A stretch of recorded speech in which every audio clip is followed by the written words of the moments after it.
doing an entire video on naming a company. The truth is that naming your company is actually a science. There are many factors to watch out for, and a lot of people spend too much unnecessary time trying to name their startup when they don't realize that they might have to change what the startup is about in itself. My suggestion, and something that's worked really well for Avalon as well, is to give the startup an extremely generic name. And I'm sure a lot of you are raising your eyebrows right now and thinking, hey, the startup is something special to me. It means something special to me. Why don't I take some time out to figure out a name for the startup? And my suggestion to you is don't. Come up with a generic name that has nothing to do with the startup itself. Think about companies like Google. If you didn't know Google was a big search engine, what would you think they did? The cool thing about naming your startup in a generic fashion is that you can always change what the startup does in the future. However, for a company like JobsPire, it would be extremely hard for us to pivot from doing jobs and start making driverless cabs, which is why it's an amazing idea to give your startup a generic name. This gives you unlimited space to pivot. The word pivot means that you can slightly tweak the idea of your startup or even radically tweak its idea if the market doesn't respond and isn't paying for the tool that the startup is providing. Then what you do is look for something called SEO Clearance. Now, SEO Clearance was a word we invented in Sizer to check if a startup's name has already been taken by Google. Now, this doesn't mean that if you type your startup's name to Google, something appears on the first result, but rather whether you can beat that first result in itself.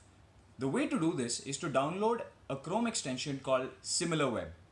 Once you have SimilarWeb, then you go Google the name of your startup. If SimilarWeb tells you there is no traffic data for a particular company, then that means it might be safe for you to use that company name as your own and beat them in terms of traffic.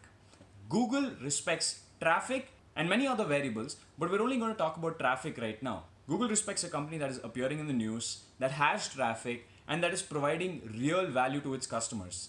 In my future videos, I will teach you how to give users value and drive SEO up. Now, the word SEO stands for Search Engine Optimization. Back in the day, there were a lot of people doing a lot of funny things to try to get on top of Google. But today, Google knows when people are looking for something and whether those results it shows are valuable to those people. We are not going to try to game Google or trick Google, unlike many of the other SEO experts, but we are going to build a legit website which is also a helpful resource. Now, in a lot of cases, this company name that you think of just might not be available with the registrar of companies.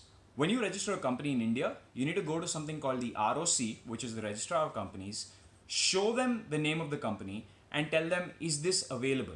Has some other company in India taken this? And only if they say no, it's completely available, can you actually go out and use that name for your startup.